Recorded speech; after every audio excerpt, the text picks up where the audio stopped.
तो दोस्तों शुरू करते हैं आज की इंफ्रा न्यूज। पहली खबर आ रही है मुंबई से, जहां पर जो मुंबई आई प्रोजेक्ट लंबे समय से बातों में था, कई बार जो है आगे पीछे हो रहा था, उसके बारे में एक बड़ा स्टेप लिया गया है। और फाइनली यहाँ पर जो Mumbai metropolitan reason development authority है, उन्होंने प्रोसेस शुरू कर दिया है इस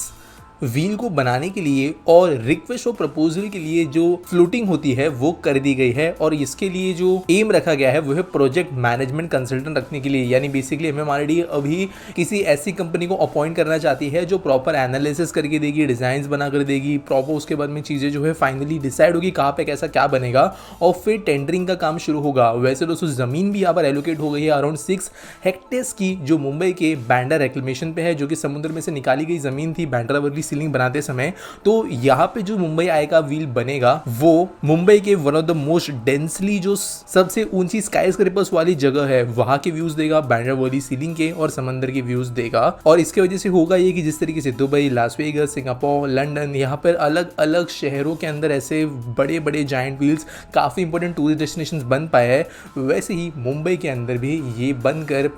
एक इंपॉर्टेंट टूरिस्ट डेस्टिनेशन बनेगा।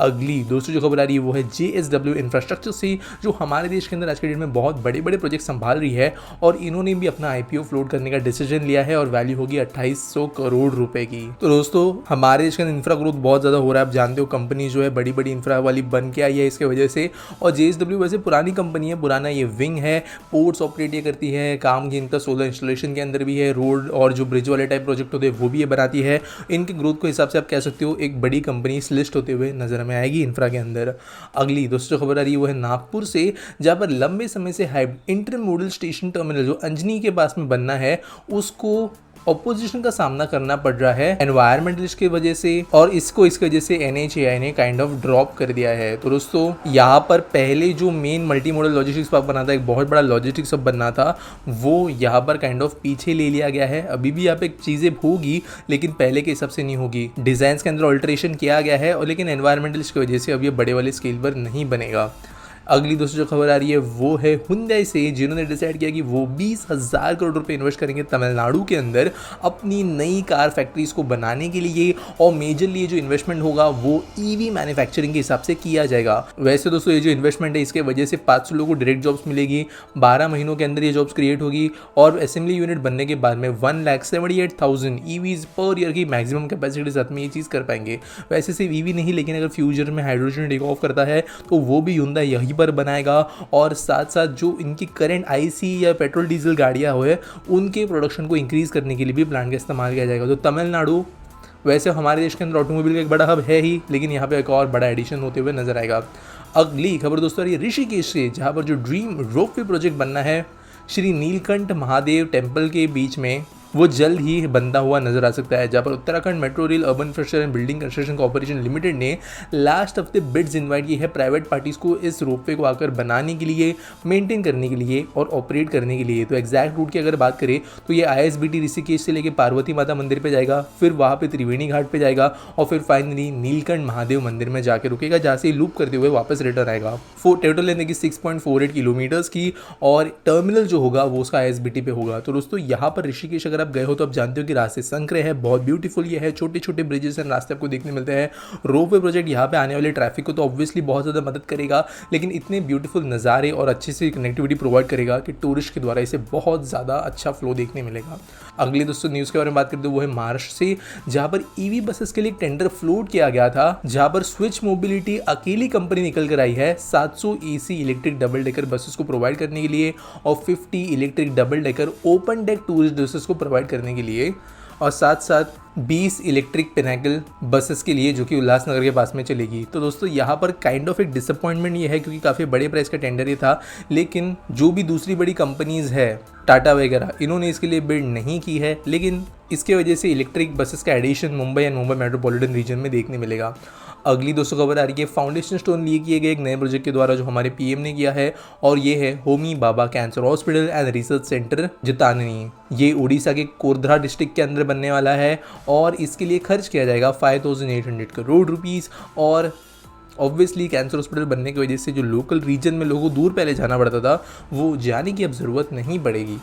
अगली दोस्तों जो खबर आ रही है वो है एक brand new state of the art planetarium से रिलेटेड, जहां पर जापानीज कंसर्टोरियम के साथ में मिलकर भारत के अंदर का one of the most advance planetarium बनाया जाने वाला है मैसूरू के अंदर। तो दोस्तों अभी जो प्लानिटेरियम अगर आप इंडिया के अंदर गए होंगे तो वहाँ पर ग्रेइश व्हाइट स्क्रीन होती है जिसके ऊपर प्रोजेक्शन किया जाता है, जिसकी वजह से जो ब्लैक्स होते हैं वो इतने अच्छे से नजर नहीं आते। लेकिन ये जो अभी नया प्लानिटेरियम बनेगा यहाँ पे लिटरली एक एलईडी स्क्रीन होगी आपके सर के ऊपर, यानी कि वो एक्चुअल ब्लैक्स होंगे किसी ओलेड स्क्रीन की तरह, क्योंकि इंडिविजुअली एलईडीज को ऑपरेट किया जा सकेगा। और इसका वजह से जो एक्सपीरियंस मिलेगा, जो डिटेल्स देखने के लिए मिलेगी इस प्लानिटेरियम के छत के ऊपर, वो अपने आप में माइंड ब्लोइंग होगी। साथ साथ यहाँ पे एस्ट्रोफिजिक्स इंस्टीट्यूट्स की मदद ली जाने वाली है, कई दूसरे एग्जीबिशन प्रोजेक्ट्स बनाए जाएंगे और इल्यूजन ऑफ नाइट स्काई जो यहाँ पर बनेगा वो वन ऑफ द बेस्ट होगा। अगली दोस्तों खबर आ रही है इंडियन रेलवे से, जो कि 135 किलोमीटर लंबे बनिहाल बारामूला रेलवे ट्रैक जो जम्मू कश्मीर में बना है उसके डबलिंग का काम जल्द ही शुरू कर सकती है। तो दोस्तों ये कोई बहुत ज़्यादा पुराना लाइन नहीं है, ये रिसेंट में ही बनाया गया था जिसे एक्सटेंड भी किया जा रहा है काजीगुंड तक। और ऑलरेडी दोस्तों आप कह सकते हो कि ये बहुत फ्रेश लाइन थी, क्योंकि ये डिफिकल्ट है बनाने के लिए, तो सिंगल लाइन बनाई गई थी। लेकिन इसकी ज़रूरत, नीड, बॉर्डर सिक्योरिटी, इन चीज़ों को देखते हुए जल्दी इस लाइन को डबल करने के लिए भी टेंडर्स सामने आ सकते हैं। अगली दोस्तों खबर जो आ रही है वो है ओएनजीसी या oil and natural gas.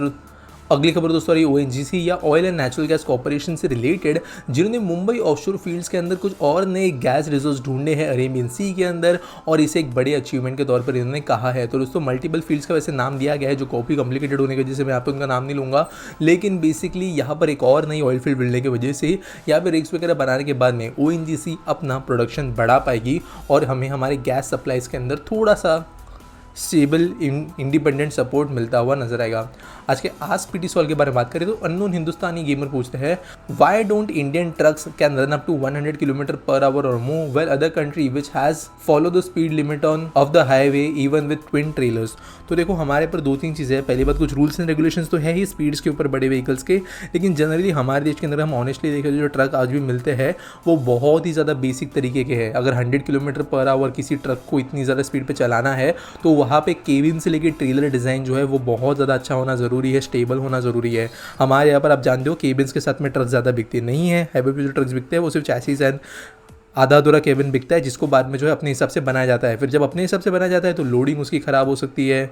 Balance का ख़राब हो सकता है, उसके एरोडायनेमिक्स नहीं होते। तो वैसे भी हमारे यहाँ पे ट्रक जो है वो केपेबल नहीं बन पाते 100 किलोमीटर पर आवर की स्पीड पे दौड़ने के लिए। एट द सेम टाइम हमारे यहाँ पे अभी भी हाईवे नेटवर्क इतना स्ट्रॉन्ग नहीं है, ना कि ड्राइवर्स की इतनी ट्रेनिंग है, ना ड्राइविंग स्टाइल इतना अच्छा है कि इतने बड़े व्हीकल्स को अच्छी स्पीड पर चलाया जा सके। इसलिए ज़्यादातर जो है बड़े ट्रक्स को भी एक्सप्रेस वे पर 80 की स्पीड पर रोक दिया जाता है। फ्यूचर में जैसे जैसे हमारे यहाँ पर केबिन्स कॉमन होंगे, हमारे यहाँ पे ट्रक्स जो है हमारी कंपनियाँ ज़रा से अच्छी बेचना शुरू करेगी, तब जाकर जो है हमें जो है चीज़ें चेंज होती हुई नजर आएगी इन टर्म्स ऑफ स्पीड। उम्मीद करता हूँ आपको सवाल का जवाब मिल गया होगा। अगर आपके पास कोई सवाल है आप नीचे मुझे कमेंट्स में #AskPT के साथ में वो पूछ सकते हो। अगर आपको कोई न्यूज़ सबमिट करनी है तो उसके लिए आपको डिस्क्रिप्शन में एक लिंक मिल जाएगी, जहाँ पे अगर आप फर्स्ट होते हो न्यूज़ देने के लिए तो आपको क्रेडिट्स भी मिलेगा, और साथ साथ कोई और सजेशन हो तो वो भी आप कमेंट्स में मुझे बता सकते हो। इन्फ्रा न्यूज़ हम रोज़ ले आते हैं, इसके लिए हमारे चैनल को सब्सक्राइब करना और नोटिफिकेशंस को ऑन करना बिल्कुल भी नहीं भूलना, और मिलेंगे अगली वीडियो में।